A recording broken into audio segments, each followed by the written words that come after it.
Have you ever looked around and thought, why is everyone else nailing life while I'm over here standing in the kitchen, completely forgetting why I came in here? You start a task, get distracted, and suddenly you're deep into a Wikipedia rabbit hole learning about penguin migration patterns.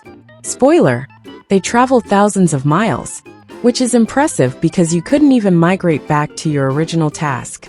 And then comes the inevitable self-doubt. Why can't I just be normal? Why can't I function like everyone else? But here's the plot twist. You're not broken. You're not behind. You're not failing. Your brain is like a Formula One car. It's built for speed, agility, and bursts of brilliance. But try driving it through a school zone at 20 miles per hour. And yeah, it's gonna feel frustrating. In this video, we'll break down why comparing yourself to others is like comparing a blender to a microwave, why ADHD isn't a flaw, but an unexpected feature, and how to stop fighting your brain and start thriving with it. Step 1. Stop comparing apples to spaceships. Let's clear something up. Comparing yourself to neurotypical people is like comparing a squirrel to a fish. Different skill sets, different strengths, different ecosystems.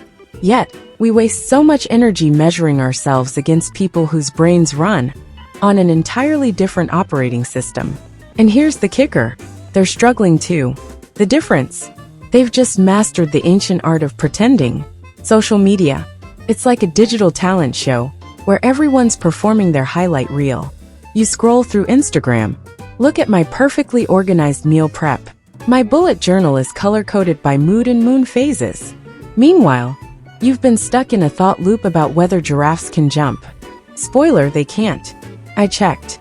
Here's the truth. Nobody's out here posting their 2-hour doom scroll session, or the fact that they cried because their Uber Eats order was late. So why compare your messy behind the scenes to someone else's edited trailer? Friends, share your thoughts. What helps you cope with ADHD? Also, don't forget to share this video with your friends, leave a like, and subscribe to our channel. Your ADHD brain isn't broken. It's just wired differently. It's not a bug. It's a feature. You're not supposed to function like everyone else. You're supposed to function like you. Step 2. Success isn't a checklist, it's a strategy. Society loves selling us the idea that success comes in one flavor. Wake up at 5 a.m., meditate, drink a kale smoothie infused with moonlight, check off 27 tasks before breakfast, and voila! You're a productivity god. But here's the problem. ADHD doesn't thrive on rigid systems. It thrives on curiosity, urgency, and momentum. Instead of asking, how do I become more disciplined? Ask, what actually works for me? Maybe deadlines aren't just helpful. They're your rocket fuel. Maybe turning tasks into games transforms them from boring to irresistible. Maybe you need variety, movement, or a splash of chaos to spark focus. Success isn't a checklist. It's a strategy tailored to your brain's unique wiring. Step 3. ADHD productivity hacks that actually work. Most productivity advice boils down to, just make a list, set a timer, and focus. So let's talk about strategies that actually work for your brain. 1. The 3-task rule, because long lists are evil. Long to-do lists are ADHD kryptonite. Your brain sees 15 tasks, panics, and suddenly everything feels equally urgent, which means nothing gets done. The fix? The 3-task rule. 1 must do task, urgent and important. 1 should do task, important but flexible. 1 fun or easy win task, because dopamine is life. This isn't about lowering the bar. It's about focusing your energy where it counts. Finish 3 tasks. Awesome. Want to do more? Great. But you've already won the day. 2. The starting line trick, for when you feel paralyzed. Ever felt like you're glued to your chair, fully aware of what you should do, but unable to start? That's ADHD paralysis, your brain's way of saying, too much pressure, I'm out. Here's the trick. Don't focus on the task. Focus on the first move. Need to write? Just open the doc. Need to clean? Pick up 1 sock. Need to email? Just type hi.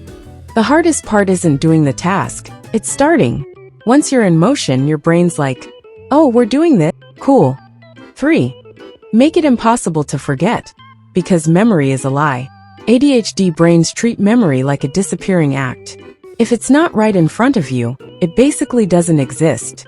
So stop trusting your brain. Outsource your memory. Visual cues. Keys inside your shoes so you can't leave without them. Auditory reminders.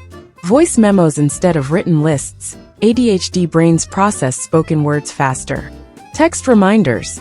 Send yourself messages with time-sensitive tasks like you're your own personal assistant. Your brain isn't bad at remembering. It's just bad at remembering when you need it most. 4. The 5-minute rule, because focus is overrated. ADHD brains hate big commitments. But you know what they can handle? 5 minutes. Tell yourself, I'm only doing this for 5 minutes. It's like convincing yourself to dip a toe in cold water. Before you know it, you're swimming.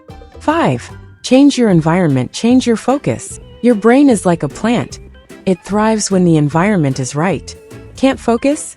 Move to a new spot. Yes, the floor counts. Distracted? Change your view, face a wall, hide your phone, or wear noise-canceling headphones. Restless? Stand pace, or bounce on an exercise ball like it's 2004. Your environment isn't just background noise. It's part of your productivity system. Work with your brain, not against it. ADHD isn't about willpower, it's about strategy. Instead of thinking, why am I bad at this? Ask, what system would make this easier for my brain? The difference isn't discipline, it's design. And now, you've got some new tools in your toolbox. Use them, play with them, tweak them, because you're not here to survive, you're here to thrive. But what if I told you that ADHD isn't just about challenges? It actually comes with some pretty incredible strengths too. Ones that most people don't even realize. Hyperfocus, the ADHD superweapon. Ever spent 6 straight hours researching a random topic like how to survive a bear attack? When you don't even go hiking? Congratulations, you've experienced hyperfocus. Hyperfocus is when your ADHD brain locks onto something and refuses to let go.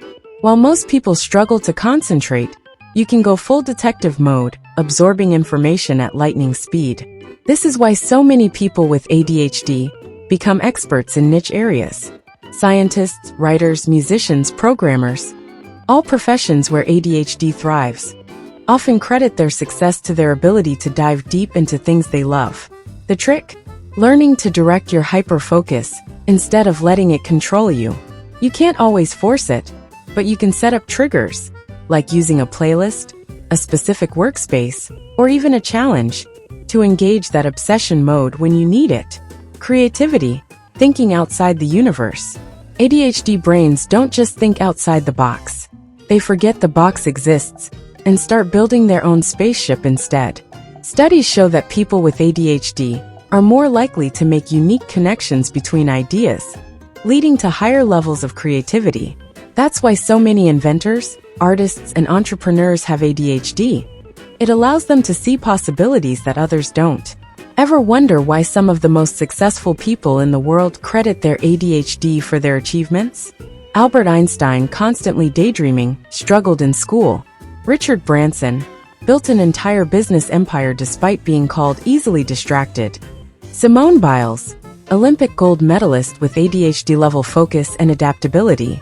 Your ADHD brain is literally wired for innovation. The downside? Sometimes your best ideas come at 2 a.m. when you're supposed to be sleeping. Superpower number 3. Quick thinking, the brain on turbo mode. Ever blurt out an answer in class or at work before anyone else? That's because your ADHD brain processes information fast. ADHD minds work in high-speed mode, making connections at lightning speed. That's why many people with ADHD thrive in high-pressure environments, like emergency rooms, creative fields, or fast-paced industries. You don't overthink, you react. This ability is especially valuable in crisis situations, problem-solving, and even humor. Because let's be honest, ADHD brains are hilariously quick-witted. The challenge? Your brain might race past important details or interrupt people mid-sentence. But when trained, this skill makes you an amazing problem solver and a powerhouse in brainstorming sessions. Superpower number 4. Resilience, bouncing back like a superhero. If you have ADHD, chances are you've faced a lot of challenges. Maybe you've been called lazy, irresponsible, or incapable. when really, you were just working with a different brain. But guess what? ADHD makes you resilient. You've had to find creative ways to function in a world that wasn't built for your brain. You've failed, adjusted, and tried again more times than you can count. That kind of persistence? It builds unstoppable determination. When someone with ADHD sets their mind to something they truly care about, they will keep going no matter what. And that's a superpower most people wish they had. Superpower number 5. Energy and spontaneity, the human firework. Ever been the person who randomly suggests a road trip at midnight, or suddenly has an amazing idea in the middle of an unrelated conversation? ADHD brains thrive on novelty and excitement. This is why people with ADHD bring energy and passion into everything they do. You might be the friend who turns an ordinary Tuesday into a legendary adventure. You might be the coworker who keeps things fun during dull meetings. The challenge? Routine kills your motivation. But when channeled correctly, your spontaneity makes you adaptable, open to new experiences, and the kind of person who brings life into any room. Enjoyed the video? Support us with a like and subscribe to the channel so you don't miss new videos. Let us know in the comments what topic you'd like to see next.